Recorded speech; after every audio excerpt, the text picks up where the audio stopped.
Welcome to tea shorts.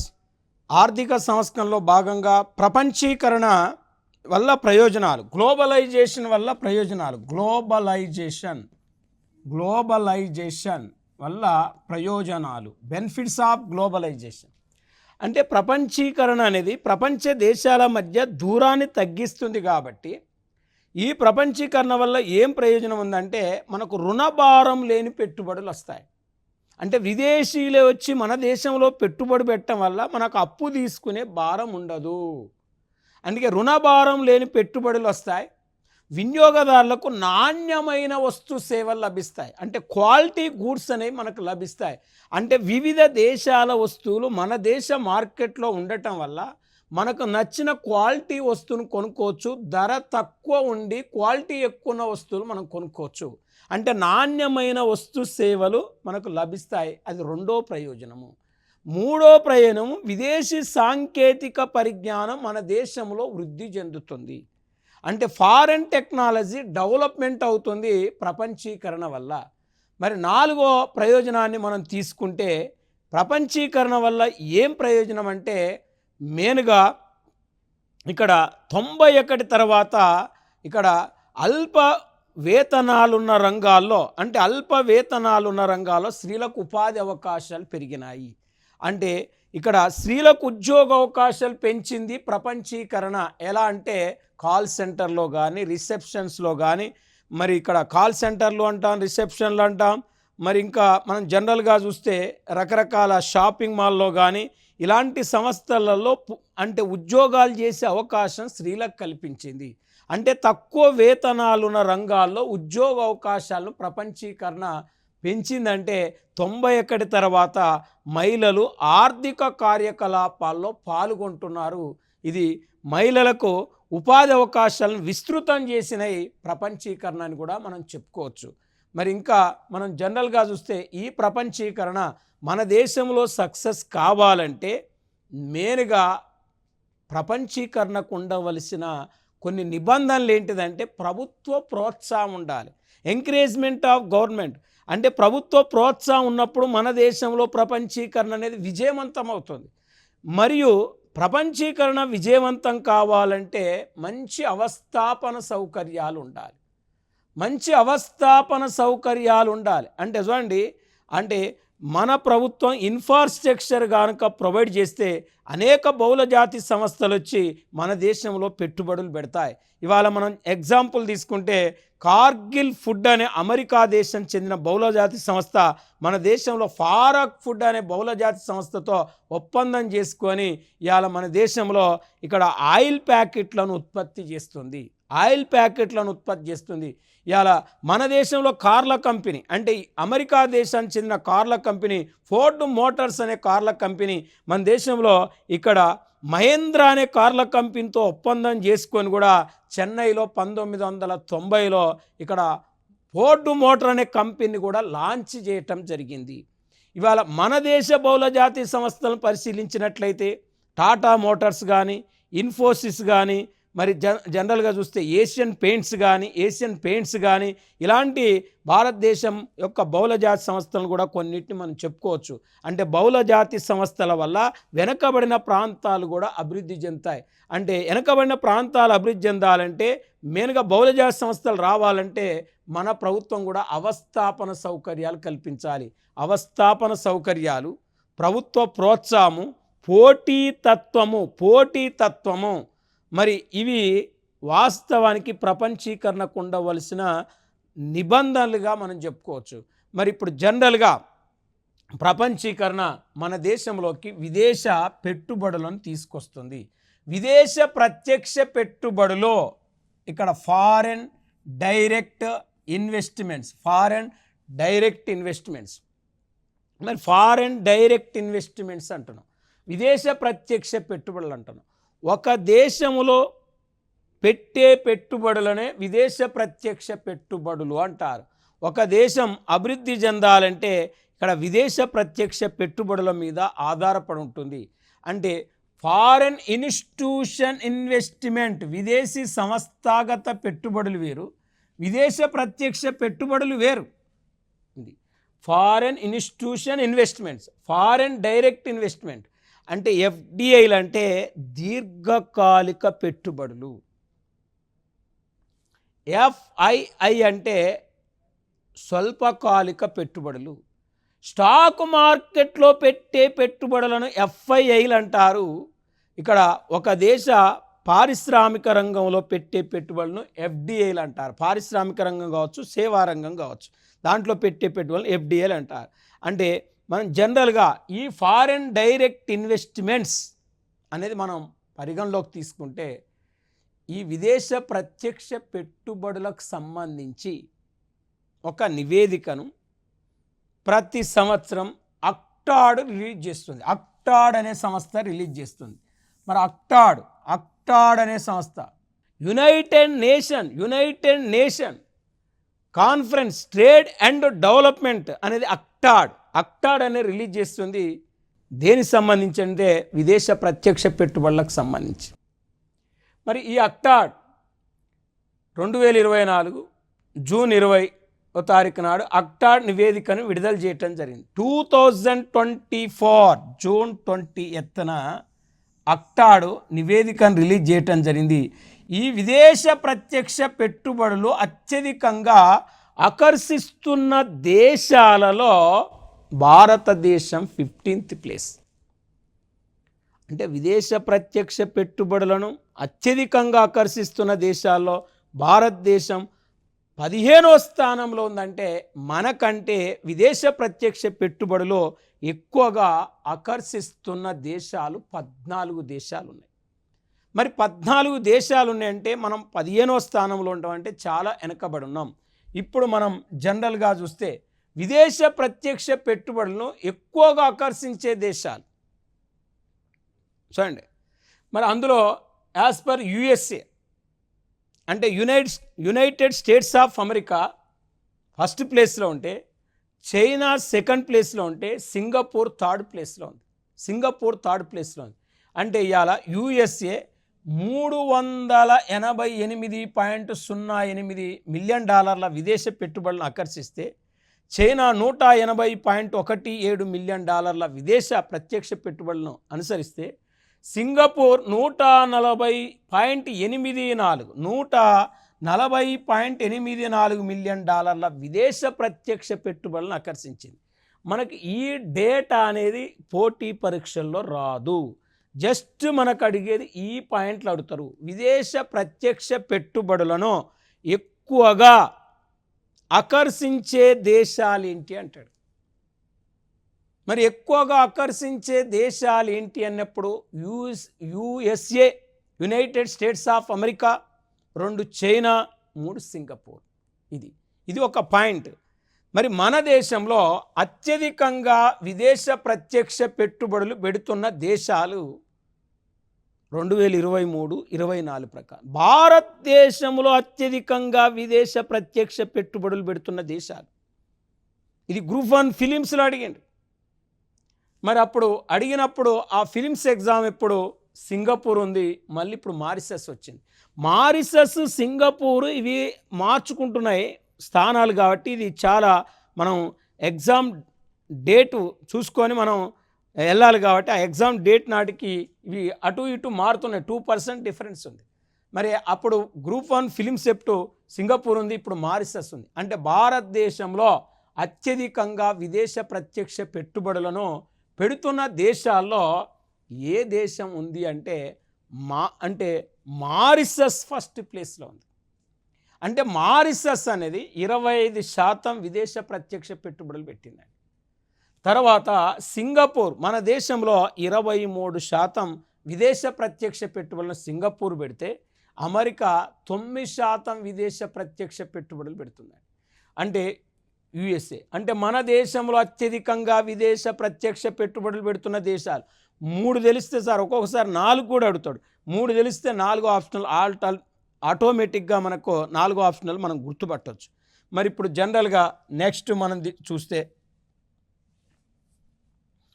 విదేశ ప్రత్యక్ష పెట్టుబడులను ఎక్కువగా ఆకర్షిస్తున్న రంగాలు ఏంటి అంటే భారతదేశంలో ఏ రంగాల్లో అత్యధికంగా విదేశ ప్రత్యక్ష పెట్టుబడులు ఎక్కువ పెడుతున్నారు. మన దేశంలో ఏ రంగాలు విదేశ ప్రత్యక్ష పెట్టుబడులను ఎక్కువ ఆకర్షిస్తున్నాయంటే ఇక్కడ ఎకనామిక్ సర్వీసెస్ ఎక్కువగా ఆకర్షిస్తున్నాయి. ఆర్థిక సేవలు అనేది ఇస్తే ఆర్థిక సేవలే చేయాలి. అంటే సాంఘిక సేవలు, సాధారణ సేవలు, ఆర్థిక సేవలని 3 రకాలు ఉంటాయి. సేవలలో 3 రకాలు ఉంటాయి. మరి ఇక్కడ ఎకనామికల్ సర్వీసెస్ అంటే ఆర్థిక సేవలు అంటే విత్తము, ఫైనాన్షియల్. చూడండి, బ్యాంకులు బీమా రంగంలోకి ఎక్కువగా విదేశ ప్రత్యక్ష పెట్టుబడులు వస్తున్నాయండి. అంటే దాదాపు 16% విదేశ ప్రత్యక్ష పెట్టుబడులను ఈ బ్యాంకులు బీమా రంగం అనుసరించింది. తర్వాత విదేశ ప్రత్యక్ష పెట్టుబడులు ఎక్కువగా ఆకర్షిస్తున్న రంగాన్ని మనం తీసుకుంటే ఇక్కడ కంప్యూటర్ అనేది ఒక రంగం విదేశ ప్రత్యక్ష పెట్టుబడులను ఎక్కువగా ఆకర్షించింది. మరి కంప్యూటర్ అనే సెక్టారు విదేశ ప్రత్యక్ష పెట్టుబడులను ఎక్కువగా ఆకర్షించింది అని చెప్తున్నాం. ఎక్కువగా మనకు 15% విదేశ ప్రత్యక్ష పెట్టుబడులను అట్రాక్ట్ చేసింది. 15% విదేశ ప్రత్యక్ష పెట్టుబడులను ఆకర్షించింది. మరి ఆకర్షించింది అంటే మనం చూడండి, కంప్యూటర్ 15% అంటే చూడండి. తర్వాత వ్యాపారం, ట్రేడ్ సెక్టార్ కూడా మనం తీసుకుంటే 6% విదేశ ప్రత్యక్ష పెట్టుబడులను ఆకర్షించింది. మరి 6% విదేశ ప్రత్యక్ష పెట్టుబడులను ఆకర్షించింది వ్యాపార రంగము అనేది చూస్తే, సేమ్ టెలికమ్యూనికేషన్ రంగం కూడా 6%. టెలికమ్యూనికేషన్ రంగం కూడా 6% విదేశ ప్రత్యక్ష పెట్టుబడులను ఆకర్షించినాయి. ఒక్కసారి చూడండి, విదేశ ప్రత్యక్ష పెట్టుబడులను ఎక్కువగా ఆకర్షించిన రంగాలు ఏంటి అని అడిగినప్పుడు ఫస్ట్ మనం గుర్తుపెట్టుకోవాల్సింది ఏం గుర్తుపెట్టుకోవాలి? Financial services. ఆడ ఫైనాన్షియల్ సర్వీస్ ఇచ్చి, సామాజిక సేవలు ఇచ్చి, సాధారణ సేవలు ఇచ్చినప్పుడు ఆర్థిక సేవలు చేయాలి. విద్యా, వైద్య, ఆరోగ్యము, గృహ నిర్మాణం అలా ఇచ్చి బ్యాంకులు బీమా ఇస్తే బ్యాంకులు బీమా చేయాలి.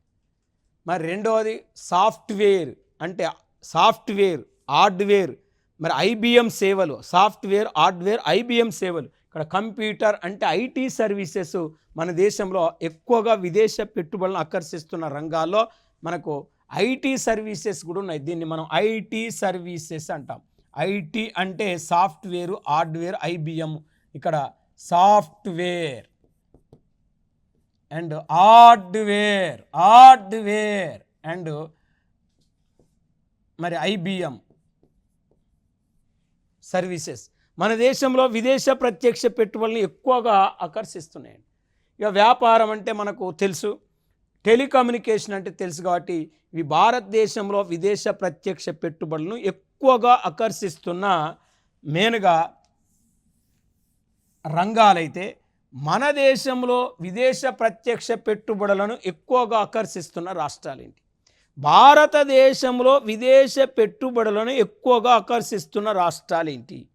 ఏ రాష్ట్రాలు ఎక్కువగా అట్రాక్ట్ చేస్తున్నాయి ఎఫ్డిఐలను, ఫారిన్ డైరెక్ట్ ఇన్వెస్ట్మెంట్స్ను? అంటే మహారాష్ట్ర. మన దేశంలోకి వస్తున్న మొత్తం విదేశ ప్రత్యక్ష పెట్టుబడిలో ఒక్క మహారాష్ట్రలోనే 31% పెట్టుబడులు పెడతారు. మరి మహారాష్ట్ర 31% విదేశ ప్రత్యక్ష పెట్టుబడులను ఆకర్షిస్తే, మహారాష్ట్ర తర్వాత కర్ణాటక అనేది 21% విదేశ ప్రత్యక్ష పెట్టుబడులను ఆకర్షిస్తుంది. మహారాష్ట్ర తర్వాత ఎక్కువగా విదేశ ప్రత్యక్ష పెట్టుబడులు ఆకర్షిస్తున్నది ఎవరు? కర్ణాటక 21%. కర్ణాటక తర్వాత గుజరాత్ స్టేటు 16% విదేశ ప్రత్యక్ష పెట్టుబడులను అనుసరిస్తుంది, అంటే ఆకర్షిస్తుంది 16%. తమిళనాడు 5%.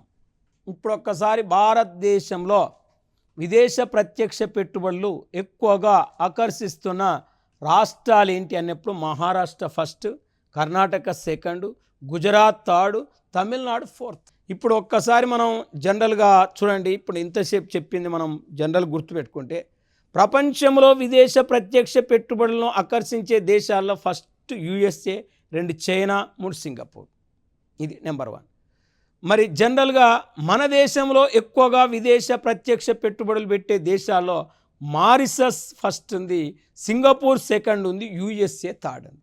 మన దేశంలో ఎక్కువ విదేశ పెట్టుబడులు ఆకర్షిస్తున్న రంగాల్లో ఫస్ట్ మనకు ఆర్థిక సేవలు ఉంది, రెండవది ఐటీ సర్వీసెస్ ఉంది, మూడవది ట్రేడ్ అండ్ టెలికమ్యూనికేషన్ సెక్టార్లు ఉన్నాయి. మన దేశంలో విదేశ ప్రత్యక్ష పెట్టుబడులు ఎక్కువ ఆకర్షిస్తున్న రాష్ట్రాల్లో మహారాష్ట్ర ఫస్ట్ ఉంది, కర్ణాటక సెకండ్ ఉంది, గుజరాత్ థర్డ్ ఉంది, తమిళనాడు ఫోర్త్ ప్లేస్ ఉంది.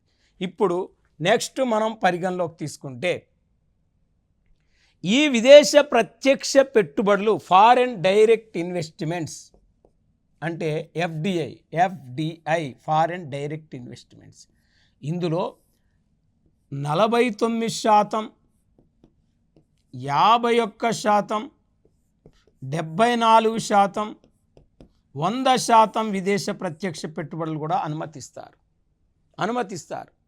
మరి దాదాపు మనకు ఇక్కడ 100% విదేశ ప్రత్యక్ష పెట్టుబడులు అనుమతించే రంగాల్లో మెయిన్గా మనం తీసుకుంటే సెజ్జులు కీలకమైన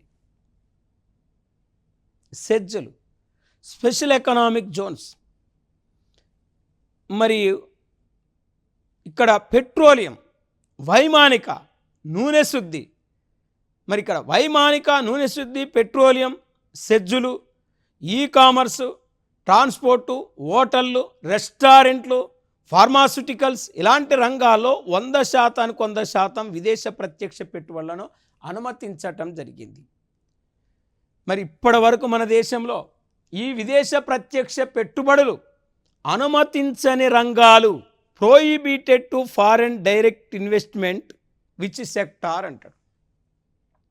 అంటే ఈ క్రింది వాళ్ళలో భారతదేశంలో విదేశ ప్రత్యక్ష పెట్టుబడులు అనుమతించని రంగాలు ఏంటి అంటాడు. అన్నప్పుడు మనకు ఏ రంగాల్లోకి ఇప్పటి వరకు విదేశ ప్రత్యక్ష పెట్టుబడులు అనుమతించలేదు అంటే ఆటమిక్ ఎనర్జీ సెక్టార్ అంటే అణు ఇంధన రంగంలోకి అనుమతించలేదు. ఇది నెంబర్ 1. తర్వాత మనం తీసుకుంటే లాటరీ బిజినెస్, లాటరీ వ్యాపారంలో కూడా ఇప్పటి వరకు విదేశ ప్రత్యక్ష పెట్టుబడులు అనుమతించలేదు. జూదము, బెట్టింగుల్లో కూడా ఇప్పటి వరకు ఎఫ్డిఐలు అనుమతించలేదు. నిధి కంపెనీలలో కూడా ఇప్పటి వరకు విదేశ పెట్టుబడులు అనుమతించలేదు. చిట్ ఫండ్ కంపెనీలో కూడా విదేశ పెట్టుబడులు అనుమతించలేదు. ప్లస్ ఫైనాన్స్ కంపెనీలో కూడా విదేశ ప్రత్యక్ష పెట్టుబడులు అనుమతించలేదు. నిధి కంపెనీలు, చిట్ ఫండ్ కంపెనీలు, ఫైనాన్స్ కంపెనీలు, అణు ఇంధన రంగము, జూదము, మరి ఇక్కడ చూడండి గుర్రపు పందాలు, లాటరీ బిజినెస్, మరి ఇంకా మనం చూస్తే ఇక్కడ మెయిన్గా మరి రియల్ ఎస్టేట్లో ఉన్నది కానీ ఫామ్ హౌస్ సంబంధించిన రియల్ ఎస్టేట్ రంగాల్లో కూడా ఇప్పటి వరకు విదేశ ప్రత్యక్ష పెట్టుబడులను అనుమతించలేదు. ఇవన్నీ కూడా విదేశ ప్రత్యక్ష పెట్టుబడులు ఇప్పటి వరకు అనుమతించని రంగాలుగా మనం గుర్తుపెట్టుకోవాలి. మరి ఈ విదేశ ప్రత్యక్ష పెట్టుబడులు మనకు compulsory most important foreign direct investments అని. నెక్స్ట్ మనం విదేశ మారక నిల్వలనే అంశాన్ని తీసుకుంటే ఫారెన్ ఎక్స్చేంజ్ రిజర్వ్స్, ఒక దేశ కరెన్సీని మరొక దేశ కరెన్సీ రూపంలో మార్చుకోవటాన్ని విదేశ మారకపు రేటు అంటారు. ఒక దేశ కరెన్సీని మరొక దేశ కరెన్సీ రూపంలోకి మార్చుకోవటాన్ని విదేశ మారకపు రేటు అంటారు, ఫారెన్ ఎక్స్చేంజ్ రేట్ అంటారు. ఒక దేశ కరెన్సీ మీద మరొక దేశం కరెన్సీ రూపంలో చేసే క్లైములనే విదేశ మారక నిల్వలు అంటారు. మన దగ్గర విదేశ మారక నిల్వలు ఎక్కువగా ఉన్నాయంటే చెల్లింపుల కంటే స్వీకరణలు ఎక్కువగా ఉన్నాయని అర్థం. అంటే చూడండి, ఇప్పుడు మనం రూపాయి ఇచ్చి డాలర్ తీసుకోవటం, రూపాయి ఇచ్చి దీనార్ తీసుకోవటం, రూపాయి ఇచ్చి మనం పౌండ్ తీసుకోవటం, ఇలాంటివన్నీ కూడా విదేశ మారక నిల్వల కిందికి వస్తాయి, ఫారెన్ ఎక్స్చేంజ్ రిజర్వ్ కిందికి వస్తాయి. అంటే ఒక దేశ కరెన్సీని మరొక దేశ కరెన్సీలో మార్చుకోవడానికి విదేశ మారక రేట్ అన్నాం. ఒక దేశ కరెన్సీ మీద మరొక దేశం కరెన్సీ రూపంలో చేసే క్లైములను విదేశ మారక నిల్వలు అన్నాం. మరి 1991లో భారతదేశం దగ్గర ఉన్న విదేశ మారక నిల్వలు కేవలం $1.2 బిలియన్. $1.2 బిలియన్ మాత్రమే భారతదేశం దగ్గర విదేశ మారక నిల్వలు ఉన్నాయి. అదే లేటెస్ట్ మనం ఇన్ఫర్మేషన్ తీసుకుంటే 2024 ఆగస్టు 30 నాటికి 2024 ఆగస్టు 30 నాటికి భారతదేశం దగ్గర ఉన్న విదేశ మారక నిల్వలు foreign exchange reserves in India according to 2024 August 30th అంటే 683 ఇక్కడ $683.987 బిలియన్ ఉన్నాయి. $683.987 బిలియన్ ఉన్నాయి. ఇంత విదేశ మారక నిల్వలు మన దగ్గర ఉన్నాయి. మరి ఇంత విదేశ మారక నిల్వలు మన దగ్గర ఉంటే మనకు అడిగేది పోటీ పరీక్షల్లో ఏమడుగుతారు అంటే భారతదేశం దగ్గర అత్యధికంగా ఏ విదేశ మారక నిల్వలు ఉన్నాయి అని అంటాడు. అక్కడ ఒకటి విదేశ మారక ఆస్తులు, 2 ప్రత్యేక ఉపసంహరణ హక్కులు, బంగారపు నిల్వలు, IMF రిజర్వులు అంటాడు. అన్నప్పుడు మనకు ఇక్కడ ఈ డేటా మీద మనకు అవగాహన ఉంటే, ఈ డేటా మనకు తెలిస్తే భారతదేశం దగ్గర అత్యధికంగా ఏ విదేశ మారక నిల్వలు ఉన్నాయో ఆల్టర్నేట్గా మనకు తెలిసిపోతాయి. అంటే ఎఫ్సిఏ ఇక్కడ మనకు మేజర్గా మనం తీసుకుంటే ఎఫ్సిఏ ఫారెన్ కరెన్సీ అసెట్స్. ఈ ఫారెన్ కరెన్సీ అసెట్స్ అంటే అన్ని దేశాల కరెన్సీని మనం ఏమంటాం అంటే ఫారెన్ కరెన్సీ అసెట్స్ అంటామండి. అంటే అలా డాలర్ ఉంటుంది, ఎన్ ఉంటుంది, వన్ ఉంటుంది, దీనార్ ఉంటుంది, యువాన్ ఉంటుంది, రూబుల్ ఉంటుంది, యూరో ఉంటుంది, పౌండ్ ఉంటుంది. అన్ని దేశాల కరెన్సీ ఉండటాన్ని ఫారెన్ కరెన్సీ అసెట్స్ అంటాం. ఇప్పుడు మనం అమెరికా పోయినప్పుడు డాలర్ తెస్తాం, సింగపూర్ పోయినప్పుడు సింగపూర్ డాలర్ తెస్తాం. అంటే ఏ దేశాన్ని పోతే ఆ దేశ కరెన్సీ తెస్తాం. అన్ని దేశాల కరెన్సీనే ఫారెన్ కరెన్సీ అసెట్స్ అంటాం, ఎఫ్సిఏ అంటాం. రెండోది గోల్డ్. మనం విదేశాల్లో పోయినప్పుడు బంగారు బిస్కెట్లు కూడా పట్టుకొస్తాం, దాన్నే బంగారపు నిల్వలు అంటాం. మరి IMF సృష్టించిన కరెన్సీని ఏమంటాం అంటే SDR అంటాం, స్పెషల్ డ్రాయింగ్ రైట్స్ అంటాం. ఇది అంతర్జాతీయ ద్రవ్యం అంటారు. IMF యొక్క రిజర్వ్ నిల్వలు ఇక్కడ మనం 4వ ప్లేసు మనం చూసుకున్నాం. అంటే దాదాపు $683.987 బిలియన్ ఇక్కడ $599.032 బిలియన్ డాలర్లు మనకి ఏమున్నాయంటే ఎఫ్సిఏ ఫారెన్ కరెన్సీ అసెట్స్ ఉన్నాయి. గోల్డ్ $61.859 బిలియన్ మనకు బంగారపు నిల్వలు ఉన్నాయి భారతదేశం దగ్గర. SDR $18.468 బిలియన్ SDRs ఉంటే IMF రిజర్వ్లు 4.622 ఉన్నాయి మన దగ్గర. అంటే భారతదేశం దగ్గర అత్యధికంగా ఏ విదేశ మారక నిల్వలు ఉన్నాయంటే ఇక్కడ ఫస్ట్ FCA, 2 గోల్డ్, 3 SDR. మరి ఇది మనకి ఈ 3 తెలిస్తే చాలు. భారతదేశం దగ్గర ఉన్న విదేశ మారక నిల్వలను వరుస క్రమంలో గుర్తించము అన్నాడు. అప్పుడు FCA, 2 బంగారపు నిల్వలు, 3 SDR అని గుర్తుపెట్టుకోవాలి, స్పెషల్ డ్రాయింగ్ రైట్స్ అని గుర్తుపెట్టుకోవాలి. ఇది అయితే ఇవి ఎక్కడుంటాయి? ఈ విదేశ మారక నిల్వలు మన RBI దగ్గర ఉంటాయి. మనం అమెరికా పోయినాం, డాలర్ తెచ్చినాం, మనం ఫారెన్ బ్యాంకులో మార్చుకున్నాం అనుకోండి. మార్చుకుంటే మనకు ఆ డాలర్ తీసుకొని మనకు రూపాయలు ఇస్తారు.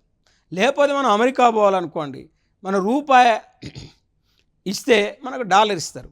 అంటే ఒక దేశ కరెన్సీని మరొక దేశ కరెన్సీలో మార్చుకోవడానికి విదేశ మారక నిల్వలు అంటాం. మనం వివిధ దేశాలపై కరెన్సీ తెచ్చినప్పుడు మన దేశంలో కూడా ఆ కరెన్సీని మార్చుకోవచ్చు. ఫారెన్ బ్యాంకులో మార్చుకుంటే ఆ ఫారెన్ బ్యాంకులన్నీ మళ్ళీ ఆ కరెన్సీని RBI దగ్గర అప్పచెప్తాయి. అంటే RBI దగ్గర ఈ విదేశ మారక నిల్వలు ఉన్నాయంటే 1991లో కేవలం $1.2 బిలియన్ విదేశ మారక నిల్వలుంటే ఇవాళ 2024 నాటికి ఇవాళ మన దేశం దగ్గర $683.987 బిలియన్ విదేశ మారక నిల్వలు ఉన్నాయండి. ఇది ఒకటి. మరొకటి ఏంటంటే భారతదేశం దగ్గర అత్యధికంగా ఏ విదేశ మారక నిల్వలు ఉన్నాయి? ఎఫ్సిఏ, గోల్డ్, ఎస్డిఆర్ అంటే ఇది చెప్పుకున్నాం. ఎఫ్సిఏ మళ్ళా భారతదేశం దగ్గర వాస్తవానికి ఎఫ్సిఏలో రకరకాల అన్ని దేశాల కరెన్సీ ఉండదండి. ఇక్కడ భారతదేశం దగ్గర అత్యధికంగా ఏ విదేశక మారక నిల్వలు ఉన్నాయండి? భారతదేశం దగ్గర అత్యధికంగా ఏ విదేశ మారక నిల్వలు ఉన్నాయని అడిగినప్పుడు ఫస్ట్ అమెరికా డాలర్ ఉందండి. అత్యధికంగా మన దగ్గర ఉంది యుఎస్ డాలర్ ఉంది. తర్వాత యూరో కరెన్సీ ఉంది. అంటే యూరో కరెన్సీ ఇక్కడ యుఎస్ డాలర్, యూరో కరెన్సీ, మూడవది జీబీపీ. ఈ మూడు భారతదేశం దగ్గర అత్యధికంగా ఉన్న విదేశ మారక నిల్వలు. అంటే యుఎస్ డాలర్ అంటే America dollar, euro currency European union దేశాలు ప్రవేశపెట్టిన కరెన్సీని మనం ఏమంటామంటే యూరో కరెన్సీ అంటాం. మరి ఇది ఆ దేశాల్లో చలామణిలో ఉంటుంది. జీబీపీ అంటే గ్రేట్ బ్రిటన్ పౌండ్. జీబీపీ అంటే గ్రేట్ బ్రిటన్ పౌండ్. మన దగ్గర ఈ పౌండ్స్ ఎక్కువ ఉన్నాయి. మూడో ప్లేస్లో పౌండ్స్ ఉన్నాయండి. అంటే రెండో ప్లేస్లో యూరో డాలర్ ఉంది, ఫస్ట్ ప్లేస్లో అమెరికా డాలర్ ఉంది. అంటే euro currency, America dollar, great Britain pound అని ఇవి మన దేశం దగ్గర ఎక్కువ ఉన్నాయి. మనకు ఆడ ఉన్న విదేశ మారక నిల్వలు. విదేశ మారక నిల్వలు ఎక్కువ దేశాల్లో భారతదేశం 4వ స్థానం. అంటే విదేశ మారక నిల్వలు ఎక్కువ దేశాల్లో భారతదేశం 4వ స్థానం. అంటే ప్రపంచంలో విదేశ మారక నిల్వలు ఎక్కువ దేశాల్లో చైనా అగ్రగామి. ఫస్ట్ ప్లేస్ చైనా ఉంది. చైనా తర్వాత సెకండ్ ప్లేస్ జపాన్ ఉంటే, జపాన్ తర్వాత మూడో ప్లేస్లో స్విట్జర్లాండ్ ఉంటే, 4వ ప్లేస్లో ఇండియా ఉంది. అంటే ఇక్కడ వాస్తవానికి చైనా దగ్గర 32.88 బిలియన్ డాలర్ల విదేశ మారక నిల్వలు చైనా దగ్గర ఉన్నాయి. 30 అంటే 3280, 3288 అంటే 3288 బిలియన్ డాలర్లు ఉన్నాయి. ఇక్కడ 1, 2, 3 అయితే 1235 బిలియన్ డాలర్లు ఉన్నాయి. అంటే చైనాకు 3288 బిలియన్ డాలర్లు ఉంటే జపాన్ 1235 బిలియన్ డాలర్లు ఉన్నాయి. అంటే జపాన్ కంటే దాదాపు డబల్ కంటే ఎక్కువ కూడా చైనా దగ్గర ఉన్నాయి. చైనా దగ్గర ఉన్న విదేశ మారక నిల్వలు 3288 అంటే 3288 బిలియన్ డాలర్లు ఉంటే ఇక్కడ 1235 బిలియన్ డాలర్లు ఉన్నాయి జపాన్ దగ్గర. అదే స్విట్జర్లాండ్ దగ్గర 842 బిలియన్ డాలర్ల విదేశ మారక నిల్వలు ఉన్నాయి. మరి 842 బిలియన్ డాలర్లు ఉంటే ఇక్కడ 842 బిలియన్ డాలర్లు ఉంటే భారతదేశం దగ్గర 683 బిలియన్ డాలర్ల విదేశ మారక నిల్వలుండి, విదేశ మారక నిల్వల్లో ఎక్కువ దేశాల్లో ఇండియా అనేది ఏ ప్లేస్లో ఉందంటే 4వ ప్లేస్లో ఉంది. 4వ ప్లేస్లో ఉంది. ఇప్పుడు మనం జనరల్గా విదేశ ప్రత్యక్ష పెట్టుబడులు ఆకర్షించడంలో ఇండియా 15th ప్లేస్లో ఉంది. విదేశ మారక నిల్వలు ఎక్కువ దేశాల్లో ఇండియా 4వ స్థానంలో ఉంది. అంటే మనం జనరల్గా ఇక్కడ మనం తీసుకుంటే మెయిన్గా ఎఫ్డిఐలు, ఫారెన్ డైరెక్ట్ ఇన్వెస్ట్మెంట్, ఈ మన దేశంలోకి విదేశ ప్రత్యక్ష పెట్టుబడులను అనుమతించడానికి వాస్తవానికి ఫేరా చట్టం అనేది ఒకటి తీసుకొచ్చారు. ఇది 1973 సంవత్సరంలో. అంటే 1973లో తీసుకొచ్చారు. ఏ చట్టం అంటే ఫేరా, ఫారెన్ ఎక్స్చేంజ్ రెగ్యులేషన్ యాక్ట్. ఈ చట్టాన్ని వాస్తవానికి అంటే 1998-99లో ఏం చేశారంటే ఫేమా చట్టంగా మార్చటం జరిగింది. ఫేరా చట్టాన్ని ఫేమా చట్టంగా మార్చారు. అంటే ఫారెన్ ఎక్స్చేంజ్ రెగ్యులేషన్ యాక్ట్నే ఫారెన్ ఎక్స్చేంజ్ మేనేజ్మెంట్ యాక్ట్గా పేరు మార్చారు. అంటే ఫేరా చట్టానికి ఫేమా చట్టానికి వ్యత్యాసాన్ని మనం పరిశీలించినట్లయితే, ఫేరా చట్టము విదేశ పెట్టుబడులు మన దేశంలో ఎవరైనా పెట్టాలంటే చాలా నిబంధనలు విధించేది, విదేశ ప్రత్యక్ష పెట్టుబడులకు అనుమతించేది కాదు. కానీ ఎవరైనా మన దేశంలో విదేశ ప్రత్యక్ష పెట్టుబడులు పెట్టాలంటే ఫేమా అనుమతిస్తుంది. అంటే ఫేరాకు డిఫరెన్స్ ఏంటంటే ఫేరా కఠినమైంది, ఫేమా సులభమైంది. ఎప్పుడైతే ఫేరా చట్టాన్ని ఫేమా చట్టంగా మార్చిరో మన దేశంలోకి విదేశ ప్రత్యక్ష పెట్టుబడుల ప్రభావం పెరిగింది. దీని తర్వాత 69లో తీసుకొచ్చిన ఎంఆర్టిపి చట్టాన్ని కూడా 1991లో రద్దు చేయటం జరిగింది. Monopoly restrictive trade and practice అనే చట్టాన్ని 91లో అబాలిష్ చేయటం జరిగింది. మరి ఇవన్నీ కూడా మనం ఆర్థిక సంస్కరణలో భాగాలుగా, ఆర్థిక సంస్కరణల గురించి పూర్తిగా మనం జనరల్ స్టడీస్ సంబంధించిన పరిధిలో నేర్చుకోవటం జరిగింది. మనకు ఇది ఎకనామిక్ రిఫార్మ్స్ సంబంధించిన పూర్తి సమాచారం నెక్స్ట్ టాపిక్ మనం నెక్స్ట్ క్లాస్లో దాని గురించి పూర్తిగా మనం తెలుసుకుందాం. Thank you.